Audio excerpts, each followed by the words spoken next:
Doubt था कि OBC से फॉर्म फिल कर दिया है लेकिन सर्टिफिकेट नेक्स्ट मंथ आएगा। बेटा देखिए हाथ से लिखे हैं, कौन मेहनत करेगा आपके लिए इतनी। अगर नहीं दिख रहा होगा कोई बात नहीं, हाथ से लिख के दिख रखे हैं डाउट्स, ठीक है, सारे उतारे हैं, पहले पूरा पेज भर रखा, 30 डाउट्स निकले हैं।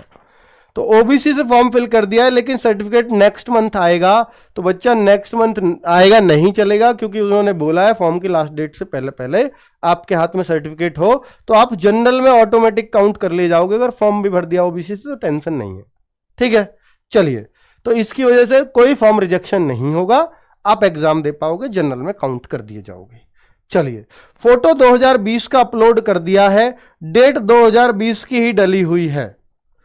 फोटो और डेट भी 2020 की अगर डली हुई है तो बड़ी दिक्कत हो जाएगी बच्चों, ठीक है। हालांकि पहले ही तो बता दूं कि फोटो पे इस बार डेट नहीं डालना था, पर किसी बच्चे ने डाल दिया है तो कोई दिक्कत वाली बात भी नहीं है।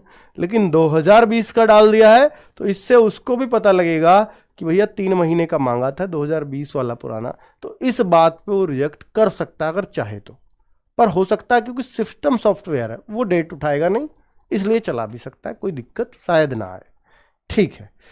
ओबीसी सर्टिफिकेट स्टेट का है, स्टेट का मान्य नहीं होगा ओबीसी किसी भी तरीके से। बाकी एससी एसटी ईडब्ल्यूएस का हो सकता है लेकिन ओबीसी का नहीं मान्य होगा, तो इसलिए आप जनरल में ही काउंट हो गया अगर सिर्फ जिसके पास ओबीसी का स्टेट का है। 2 फॉर्म अलग अलग रजिस्ट्रेशन से भर सकते हैं एक ही पर्सन? नहीं, दोनों फॉर्म के रिजेक्ट होने की प्रबल संभावना रहेंगी। अगर 2 फॉर्म भर दिए हैं तो एक ही पर्सन ने सेम डिटेल से। चलिए आगे बात करते हैं। फॉर्म में मम्मी के नाम में मिस्टेक है, कोई दिक्कत नहीं है, वो चल जाएगा, वो टेंशन मत लो, उससे कोई दिक्कत नहीं होनी। ओबीसी से फॉर्म डाल दिया है लेकिन जनरल में आता हूं, कोई बात नहीं, आप जनरल में ही काउंट कर दिए जाओगे, कोई टेंशन नहीं है, क्योंकि आप सर्टिफिकेट नहीं दिखा पाओगे तो जनरल में ही काउंट कर दिया जाओगे। पर यह काम आपको करना नहीं चाहिए। फॉर्म गलत भर गया, इसका कोई इलाज नहीं है, अब आपने गलती नहीं लिखी है तो। पोस्ट प्रीफरेंस चेंज हो सकती है क्या? नहीं, जब तक फॉर्म में करेक्शन का नहीं आएगा ऑप्शन तब तक आप ये कुछ भी चेंज नहीं कर सकते पोस्ट प्रीफरेंस। चलो आगे बात करते हैं। एज रिलैक्सेशन में यस कर दिया, कोई टेंशन नहीं है, यस कर दिया, किसी ने नो कर दिया, कोई दिक्कत नहीं है, क्योंकि आपने कैटेगरी भर रखी है, वो इसी के हिसाब से अंदाजा लग जाएगा। पहला ऑनलाइन एग्जाम है, लैपटॉप चलाना नहीं आता तो आपका कोई जुगाड़ नहीं है, आप 2-4 मॉक टेस्ट लैपटॉप पर दे लेना, ठीक है। मैरिड सर्टिफिकेट लगाना होगा, बिल्कुल जरूरत नहीं है, कोई मैरिड सर्टिफिकेट की जरूरत नहीं होती यहाँ पर। फोटो साइन उल्टे अपलोड हो गए हैं, रिजेक्ट होगा पक्का, उन्होंने लिख दिया है, उल्टे होते ही तो हम रिजेक्ट कर देंगे। और बेहतर होगा कि करेक्शन का ऑप्शन आए तो आप उसको करेक्ट कर लें, वो कैसे आएगा उस पर बात कर लेंगे अभी। फॉर्म भरते समय दूसरे राज्य में भर दिया है, अब चेंज कर सकते हैं क्या? नहीं, जिस राज्य में भरा है उसी के डोमिसाइल, उसी का जाति प्रमाण पत्र होने चाहिए। बाकी आपकी एजुकेशन क्वालिफिकेशन किसी भी स्टेट से हो, लेकिन आपके डोमिसाइल ओबीसी उसी स्टेट के हो जहां से आपने फॉर्म भरा है तो चल जाएगा। वोटर आईडी भी वहीं की चाहिए, आधार कार्ड पे एड्रेस भी वहीं का चाहिए, उसी राज्य का जहां से फॉर्म भरा है। बिहार की रहने वाली हूं, फॉर्म झारखंड से भरा है, तो अब आप झारखंड से भरा है तो झारखंड के ही डॉक्यूमेंट्स आपको लगाने होंगे, वरना तो करेक्शन करना होगा अगर करेक्शन का ऑप्शन आया तो, ठीक है। डॉक्यूमेंट्स कौन कौन से? वोटर आईडी, आधार कार्ड, 10th का सर्टिफिकेट और मार्क्स, सॉरी 10th का कुछ नहीं, ओबीसी का सर्टिफिकेट या किसी भी कैटेगरी का सर्टिफिकेट, अगर जनरल में तो कोई सर्टिफिकेट की जरूरत नहीं, डोमिसाइल जरूरी है झारखंड का, ठीक है। अगर करेक्शन नहीं आया तो क्या करें? करेक्शन के लिए जुगाड़ लगाते हैं, वो बताता हूं। फोटो में ईयर क्लियर नहीं है, कान क्लियर नहीं आ रहे, रिजेक्ट तो नहीं होगा, कोई दिक्कत नहीं है। अगर आपके कान बालों से ढक गए, दुपट्टा से ढक गए, कोई समस्या नहीं है, बस वो इसलिए बोलते हैं कि दोनों कान दिखने चाहिए कि आपकी नज़र सीधी हो। कई ऐसे खिंचवाते हैं ना स्टाइल में फोटो, तो उनके लिए है वो। बाकी आपने ऐसे कर रखा, कान ढक गए, टेंशन नहीं है। चलिए, caste certificate OBC state, OBC जो है स्टेट का बना है, सेंट्रल का नहीं है, जब आप दे चुका हूं, एज रिलैक्सेशन नहीं मिलेगा आपको, नहीं मिलेगा, सेंट्रल का ही चाहिए। टीथ पर कैप लगवा ले तो कोई दिक्कत? टीथ पर कैप लगवाने से कोई दिक्कत नहीं है, आप पूरी तरह से पास हो। फोटो साइन छोटे अपलोड हो गए हैं, अगर बहुत ज़्यादा छोटे होंगे तो रिजेक्ट हो सकता है, ठीक है, और थोड़े बहुत छोटे चल जाएगा। OBC certificate OBC central certificate में पापा का नाम गलत है, टेंशन नहीं है, हो जाएगा, करेक्शन भर दीजिए, उसी नंबर से ओबीसी का फिर से आ जाएगा सर्टिफिकेट बन के, और दोनों को साथ में लेकर के चले जाना वेरिफिकेशन में। आगे देखिए, एक है जो पहले जो है SSCGD में जो फोटो अपलोड किया है वही अब क्या कर दिया है, सेम। डेट ना डली होगी तो कोई दिक्कत नहीं है, डेट डली हुई होगी तो अगर उन्होंने मैनुअल चेक किया तो दिक्कत होगी, सिस्टम से चेक किया तो कोई दिक्कत नहीं होगी। तो इसमें दोनों ही कारण हैं, हो भी सकता है एक्सेप्ट नहीं भी हो सकता, ठीक है। 10th क्लास की जगह 12th की डिटेल फिल कर दी गई है, 10th क्लास की जगह 12th की डिटेल फिल कर दी है, तो फॉर्म में करेक्ट कर देना, वरना तो जब आपकी डॉक्यूमेंट वेरिफिकेशन होगी तो हो सकता है तब भी कोई दिक्कत ना हो, वो चला दी जाए, क्योंकि वहां इंसान ही बैठे हैं तो रिक्वेस्ट वो मान लेते हैं, ठीक है। टीथ में पारियां होने पर बाहर कर देंगे क्या? बिल्कुल नहीं। सिग्नेचर गलत अपलोड कर दिए हैं, तो कैसे किए हैं वो तो नहीं पता, लेकिन एक बच्चा कह रहा है लाइन वाली कॉपी पर साइन करके हमने सिग्नेचर अपलोड कर दिए हैं। बच्चों लाइन आ रही होंगी 2-3 तो फिर दिक्कत होगी, एक लाइन आ रही है चल जाएगा, सिंगल, एक ऊपर एक नीचे तो चल जाएगा। 10th का रोल नंबर गलत भर दिया है, दिक्कत होनी नहीं चाहिए इसमें, पर आप ऐसी ऐसी गलती करते हो बड़ी दिक्कत होती है, मुझे पर्सनली यहाँ टच होता है, ठीक है। तो 10th का रोल नंबर गलत भर दिया है, अब इसके लिए बेटा वेट ही करिए, फॉर्म रिजेक्ट नहीं होगा, आप एग्जाम की तैयारी करिए आराम से, वहां पर मैनुअली डॉक्यूमेंट चेक की जाते हैं तो वहां पे आप इस बात को बता देंगे, वो शायद मान लेंगे, कोई दिक्कत वाली बात नहीं हो शायद। और बेटा शायद इसलिए कह रहा हूं क्योंकि जब मैनुअली है तो कोई इंसान जो आपका चेक कर रहा है, हो सकता है वो बहुत बढ़िया हो सकता है वो आपको फेल करने ही आया हो, उसका भी बच्चा एग्जाम में बैठा हो, आप निकलोगे तभी उसके बच्चे का नंबर आएगा, तो फिर तो वो आपको फेल करना चाहेगा, इसलिए शायद लगा रहा हूँ, वरना मैनुअल में चला देते हैं, कि वो आदमी तो आदमी डिपेंड करता है फिर भी कैसा इंसान सामने बैठा है। यूआर कैंडिडेट हो और ईडब्ल्यूएस कर दिया है, मैं जनरल का कैंडिडेट हूं और मैंने ईडब्ल्यूएस कर दिया है, तो कोई दिक्कत नहीं है, आप सर्टिफिकेट दिखा नहीं पाओगे, आप तब भी जनरल में ही काउंट हो जाओगे, ऑटोमेटिकली आप जनरल में काउंट हो जाओगे। SSCGD में नंबर प्रीफरेंस के हिसाब से आता है या मेरिट के हिसाब से? तो बेटा प्रीफरेंस के हिसाब से आता है, जिस हिसाब से आपने प्रीफरेंस भरी है, मेरिट से कोई लेना देना नहीं है। आपकी BSF की मेरिट मान लीजिए 110 पे जाए 160 में से, और आपकी SSF की 130 पे जाए और आपके 125 नंबर हो, लेकिन BSF आपने पहले पे भरी है, तो चाहे आपका CISF में आ रहा हो, किसी में भी आ रहा हो, आपको मिलेगी BSF ही, ठीक है, क्योंकि आपको इसका मतलब ये होता है कि आपके कितने भी नंबर आए आपको BSF ही चाहिए हर हाल में, वो उस वाले पे ये मैसेज जाता है वहां पर, ठीक है। बात आई समझ में? वो ये समझते हैं कि इसको तो BSF ही चाहिए, इसलिए इसने बहुत अच्छा करने की कोशिश की है।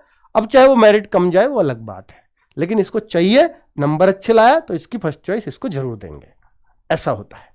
चलिए, फिजिकल के वैकेंसी का कितना गुना लेंगे? 8 गुना पास करेंगे, ठीक है, पहले 12 गुना था, इस बार 8 गुना कर रहे हैं।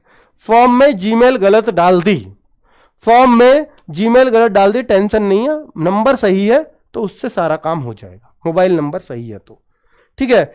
एग्जाम डेट आगे हो सकती है क्या? बिल्कुल नहीं होगी। तो ये सारे डाउट्स थे बच्चों आप लोगों के, जो मैंने एक एक करके ऑलमोस्ट सबको जवाब दिया है, और मेरे ख्याल से बहुत सारे बच्चों के जो डाउट्स निकल गए होंगे।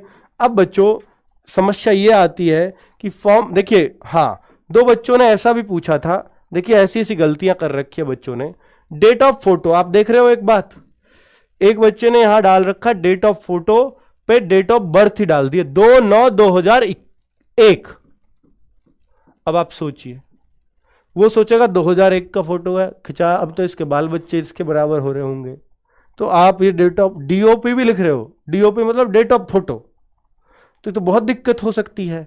लेकिन ऐसा भी हो सकता है वो दिक्कत ना करे। और देखो यहां भी लाइनिंग वाली कॉपी ली है इसने भी, भाई ने लाइनिंग वाली कॉपी लेनी नहीं चाहिए, पर ये रिजेक्ट नहीं होंगे साइन की वजह से, तो ठीक है। लेकिन डेट ऑफ फोटो अब उन्होंने मैनुअली चेक कर लिया तो दिक्कत कर सकता है, वैसे दिक्कत नहीं करनी चाहिए। इस बार तो डेट डालनी ही नहीं थी, किसी ने डाल दिया तो पैनिक होने की जरूरत नहीं है। ठीक है, ये एक बच्चे ने क्या किया है कि देखिए डेट ऑफ फोटो भी डाल दी है, ये तो सही है 31/10/2022। ये घनीश भाटी जी हैं, सॉरी धनीश भाटी, और इन्होंने मतलब ये हिंदी में भी साइन कर दिए, इंग्लिश में भी। ये दिक्कत हो सकती है। ठीक है, पहले तो एसएससी जीडी साइन पे इतनी सख्त थी, एसएससी जीडी नहीं, एसएससी साइन पर इतनी सख्त थी, अगर आपने कोई सा लेटर बीच का भी कैपिटल में बना दिया ना तो भी फॉर्म रिजेक्ट हो जाता था। तो साइन पे वो सख्ताई बरतते हैं। अब यहां पर आपने दोनों में कर रखे हैं, ये होगा रिजेक्ट या नहीं ये कह नहीं सकते, क्योंकि मैनुअली वो चेक करेंगे नहीं मेरे ख्याल से, क्योंकि 1 करोड़ फॉर्म मैनुअली चेक करना आसान नहीं है। फॉर्म कितने भरे गए हैं इसकी जानकारी मैं कल आरटीआई लगाऊंगा, तो शायद 1-2 दिन में आ जाएगी, मैं आपके साथ शेयर कर दूंगा। ठीक है बच्चों, तो इसको बच्चों इसको कुछ कहा नहीं जा सकता, मैं इसको 50-50 पर लेकर के चलूंगा, 50% एक्सेप्ट और 50% रिजेक्ट। ठीक है, चलिए, तो कुल मिलाकर के ये बात है, और इन बच्चों ने क्लियरली ये भेजा था, इसलिए मैंने क्लियरली आपको बता दिया। और बच्चों के साथ भी ऐसी समस्या होगी तो उनको क्लियर हो गया होगा। अब ये सारे बच्चे जितने भी मैंने बताए, जितने डाउट्स पढ़े, ये 2 फोटो भी दिखाए थे, तो ये सब सही हो सकते हैं अगर एसएससी वाले जैसे हर फॉर्म में देते हैं करेक्शन की डेट, एसएससी जीडी में उन्होंने नहीं दी है, जो बहुत गलत भी है बच्चों के साथ। जबकि जीडी वाले बच्चे तो ज्यादा गलतियां करते हैं, या तो उन्होंने सोच लिया है तो गलती तब भी करेंगे, और इनकी हमें सही भी करनी पड़ती है, क्योंकि ये छोटा बच्चा है, इसको ज्यादा समझ नहीं है, तो इसलिए मत दो, इनको मत दो, कोई फर्क नहीं पड़ता। या तो वो ऐसे सोच के बैठे हैं, फिर तो ये किसी का भी रिजेक्ट करने वाले नहीं है, अगर ऐसा सोच रखी है, इसलिए इन्होंने डेट नहीं दी है। ठीक है, और अब दूसरी बात यह है कि अगर नहीं दी है तो इनको तो जरूरी था डेट देना, क्योंकि ये बच्चा तो सबसे ज्यादा करेक्शन करता है। आप इनके साथ लिबरल हुए नहीं बाद में, है ना, आप इनके साथ थोड़ा सा आपने कटुता से व्यवहार किया और फिर यहां पर करेक्शन की डेट नहीं दी, तो ये इन बच्चों के साथ अन्याय है। तो मैं आप सब बच्चों से एक रिक्वेस्ट करूंगा, जो मुझे 1 दिन पहले कर लेनी चाहिए थी, ताकि आज एसएससी जीडी का करेक्शन का नोटिफिकेशन आ जाता कि भैया इस दिन करेक्शन कर सकते हो। वो अभी भी आ सकता है, 1 दिन के लिए विंडो खुल सकती है। आप प्लीज जो भी आपके नियर हेड ऑफिस एसएससी का अपने शहर में पता कर लीजिए। आपने सेंट्रल रीजन में भरा है, मान लो जैसे यूपी और इसके बिहार के बच्चे सेंट्रल रीजन में भरते हैं, तो शायद जहां भी जिसका भी सेंटर है एसएससी का, सेंट्रल रीजन का जहां भी हेड ऑफिस है, एक दिल्ली में नॉर्दर्न रीजन का, जो दिल्ली जा सकते हैं वो तो बेस्ट है, जो अपने अपने रीजन में जा सकते हैं वो रीजन में चले जाएं और उनको बताएं कि सर ये गलती हो गई है, या तो इसको सुधार दीजिए या हमें करेक्शन की डेट दे दीजिए। उससे क्या होता है, क्या मिल जाएगी हमें ऐसा करने से? हो सकता है वो आपको भगा दें, हो सकता है वो और भी कुछ करे कि ठीक है जाओ, इससे ज्यादा कुछ नहीं कर सकते, नहीं हम नहीं करेंगे, इससे ज्यादा वो कुछ नहीं कह सकते आपसे, क्योंकि आप रिक्वेस्ट करने जा रहे हो। ठीक है, इससे ज्यादा कुछ कहेंगे नहीं। तो उनके दिमाग में यह आएगा कि भैया बहुत सारे बच्चों के साथ दिक्कत है, और बहुत सारे बच्चों के साथ दिक्कत है, तो फिर उन्हें सोचने को मजबूर होना पड़ेगा। वो हो सकता है कोई डेट दे दे, ऐसा हुए हैं पहले भी कि भैया हो सकता है, देखिए वैसे कायदा ये था कि कल ही मिल जानी चाहिए थी, अगले दिन ही देते हैं हर किसी में, इसमें अगले दिन तो अब चांस नहीं है, क्योंकि कल तो आप उनको बताओगे जाकर के, नोटिफिकेशन में लिखा नहीं है, तो हो सकता है 10 दिसंबर भी मिल जाए, 12 दिसंबर भी मिल जाए, पर इस भर्ती को इनको बहुत जल्दी पूरा करना था ना, मोदी मिशन में दिखाना था ना बच्चों, तो मिशन मोड की वैकेंसी है, तो इसको इन्हें जल्दी पूरा करना है, इसलिए करेक्शन डेट देना नहीं चाहते, दी नहीं और जल्दी से पूरा करना है। तो आपके लिए जब इतने सारे बच्चों की परेशानी देखेंगे तो निश्चित तौर पर ये बात जाएगी वहां तक, वो अपने ऑफिसर्स को बताते हैं जो पूछताछ केंद्र होता है कि सर ये बहुत सारे बच्चों की प्रॉब्लम है, 1 दिन के लिए विंडो खुलवा दीजिए। तो हो सकता है उस दिन आपकी विंडो खुल जाए, वो डेट नोटिफिकेशन आ जाएगा, मैं आपको वीडियो बना के बता दूंगा और आप ये सारे करेक्शन कर पाओगे। ठीक है, अपना अपना हेड ऑफिस पता कर लीजिए, वहां रिक्वेस्ट लेकर के चले जाइएगा। आज कल चले जाओ, कुछ बच्चे परसों चले जाए, कुछ बच्चे उससे अगले दिन चले जाएं, क्योंकि ये विंडो तो एक दिन खुलेगी, हो सकता है वो 10 को खुल जाए, 15 को खुल जाए, जरूरी भी नहीं है। इतना करने पर ये 50-50 चांस है, फिर भी ये मत मानना 100% हो जाएगा, पर 50%, अब तो 0% है कि हो, फिर 50% चांस बन जाएगा। तो इसलिए आप चले जाएंगे तो एक बेहतर रास्ता निकल आएगा।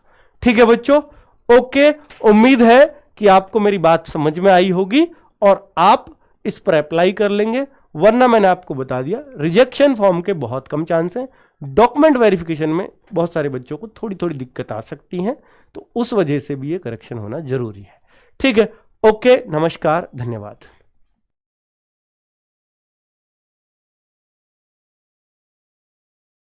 रस्तोगी जब रैपिडो पे टाइम से पहले ऑफिस पहुंचने लगा तो अपने आप को एकदम टॉप मैनेजमेंट समझने लगा। क्या सर, टाइम है आने का, चलो। ये है रैपिडो वाला कॉन्फिडेंस। रैपिडो का वादा, लो प्राइस, कंफर्टेबल और क्विक। पहली राइड पर 50% ऑफ। अब टाइम से पहुंचो। रैपिडो, बाइक वाली taxi, download now. Mock test में अगर आपको ध्यान नहीं रहता किसको कितना टाइम दे दिया, तो सेपरेट मॉक टेस्ट लगा देना रीजनिंग के। 22 मिनट से ज्यादा 1 मिनट भी मत देना इन 20 क्वेश्चंस को। ठीक है, अगर मैथ्स आप कर